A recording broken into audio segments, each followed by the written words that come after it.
Systems rarely break because every component is weak. More often, they break because strong components are never connected into a functioning whole. Canada has world-class AI researchers. It has institutions such as Mila and the Vector Institute. It has frontier companies, safety researchers, clean energy, public data, and billions of dollars directed toward domestic compute. The organs are present. The question is whether Canada has built a nervous system that makes them act together. This is not the autopsy of a failed strategy. It is a forensics examination of a national system at a critical threshold. One that could succeed on paper while quietly losing control in practice. Canada's new national AI strategy deserves serious credit. It recognizes that AI is no longer simply a research field. It is infrastructure, industrial policy, public service capacity, economic power, national security, and institutional trust. The strategy organizes federal action around 6 pillars: protecting Canadians, building skills, accelerating adoption, creating sovereign infrastructure, scaling Canadian companies, and developing trusted international partnerships. It also acknowledges something governments often avoid saying directly. Much of Canada's current AI foundation remains outside the country. Canadian organizations train on foreign clothes, store sensitive information under foreign legal regimes, and depend on infrastructure they do not meaningfully control. The Canadian Sovereign AI Compute Strategy responds with public supercomputing infrastructure, commercial data center investments, and compute access support for Canadian researchers and companies.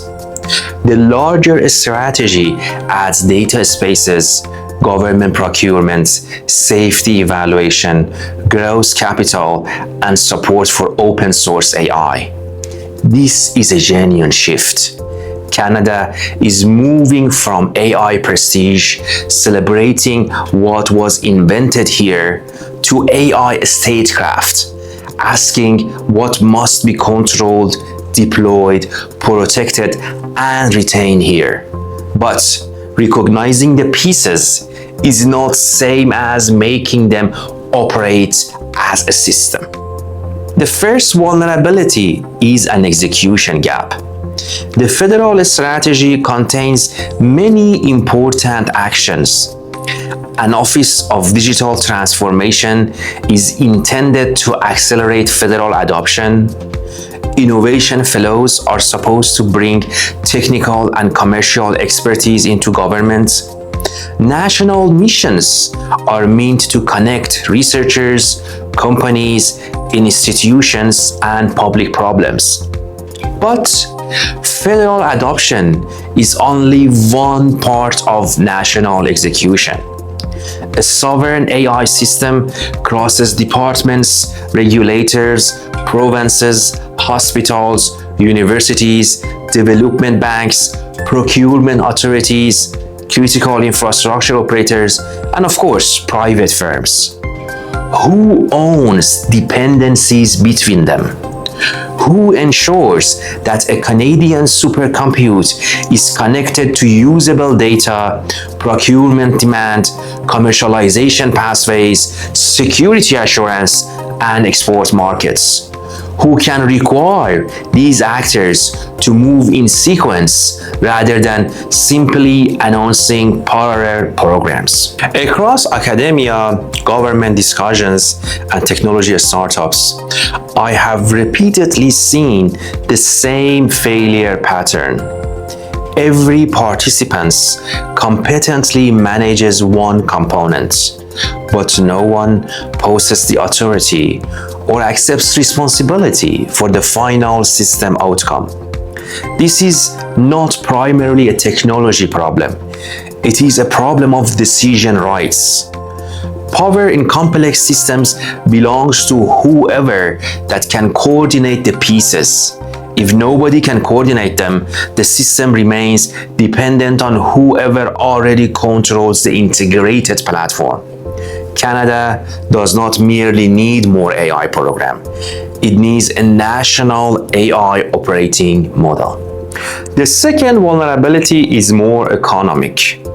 A country can become highly AI enabled while remaining commercially subordinate. The AI economy contains at least three strategic layers. The first is infrastructure, where we have chips, energy, data centers, cloud, and connectivity. The second is intelligence. There resides foundation models and specialized systems. The third is the revenue layer, where the APIs, orchestration platforms, compliance gateways, enterprise control points, transaction systems, and settlement mechanisms for the AI go through this layer. The first two layers receive most of the attention. However, it's the third layer that determines where recurring revenue, customer dependencies, and operational data actually resides. The third layer determines the main economic value. Canada could subsidize compute, train workers, and encourage thousands of firms to adopt AI, while the customer relationships, usage fees, integration margins, and commercial intelligence still occur somewhere else. The government's own strategy acknowledges that Canadian companies often scale outside Canada and state that nearly 70% of Canadian-led startups ultimately become headquartered elsewhere. It now proposes government anchor procurement, gross capital, and support for commercialization precisely because research leadership has not reliably translated into Canadian economic ownership. But funding companies is not enough.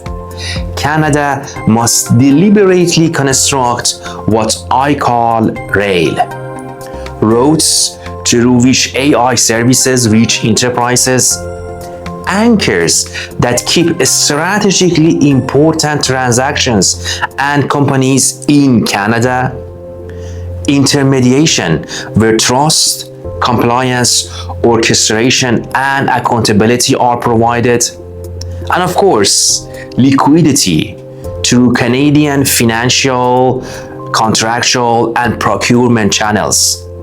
Adoption without capture is not an economic gain, it is a consumption.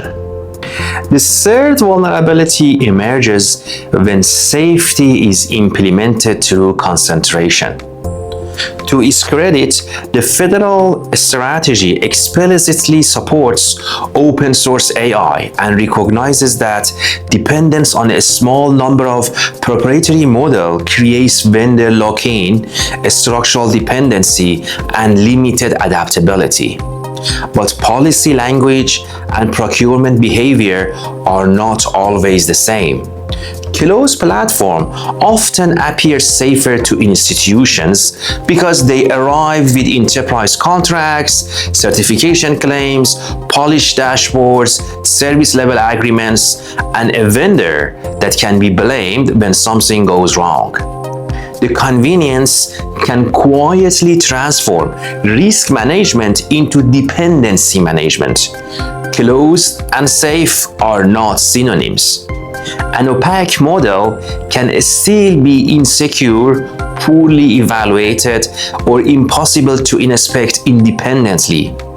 An open or locally deployable model can be misused, but it can also be examined, adopted, privately tested, and operated without exporting sensitive information to an external inference provider. In cybersecurity, no serious defense architecture relies on one control, one sensor, or one vendor. Resilience requires overlapping controls, independent verification, competing tools, and the ability to continue operating when one component fails. Strategic optionality is the ability to change providers without institutional paralysis. Canada now needs a four-part sovereign AI doctrine. First, operational control. The national strategy needs a mission delivery architecture with explicit authority to connect compute, data, procurement, commercialization, security, and sectoral deployment. Each national mission should have one accountable executive, defined dependencies, 12 to 18 months operational milestone, and a public scorecard measuring outcomes rather than program activity. The Office of Digital Transformation can lead federal adoption, but national execution must exist beyond the federal public service and connect provinces, regulators, research institutions, industry, and critical sector. Second, commercial capture. Canada should measure more than investment announcements, jobs, and adoption rates. It should measure how much intellectual property remains Canadian, how much recurring revenue is retained in Canada, how many enterprise control points are operated here, how much procurement reaches Canadian firms, and how many Canadian companies become exporter rather than acquisition targets.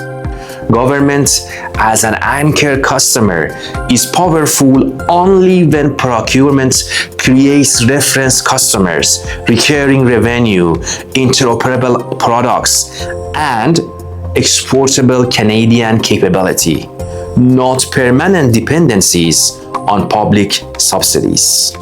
Third, strategic optionality. Public sector and critical infrastructure procurement should require model portability, data export rights, documented exit plans, independent testing access, and the ability to substitute models without rebuilding the entire system. No single model class should become the default for every use case. Sovereignty is not isolation.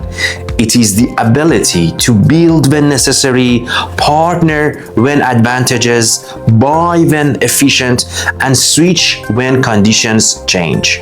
Fourth, continuous assurance. Canada's AI Safety Institute, sectoral regulators, cybersecurity authorities, standards bodies, and independent testing laboratories should form an operational assurance ecosystem.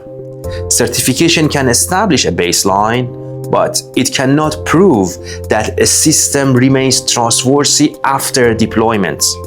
Real assurance requires continuous evaluation, adversarial testing, runtime monitoring, incident response, update verification, and of course, forensics readiness. Trust is not a label attached before procurement. Trust is evidence produced throughout the system's life. Canada's sovereign AI strategy may not fail because Canada lacks talent, research, compute, or policy ambition. It might fail because those assets are never converted into operational control, commercial capture, and strategic optionality. The strategy is not the failure. The danger is assuming that publishing a strategy, financing infrastructure, or increasing adoption automatically creates sovereignty. Canada does not need to dominate every layer of the AI stack, but it must control enough critical layers to negotiate, inspect, defend, switch, and capture value on its own terms. A sovereign AI nation is not simply one that hosts servers or purchases approved models. It is one that can act without permission, switch without paralysis, inspect without dependencies, and retain enough value to keep building. The pieces are present. Now Canada must make them operate as one system.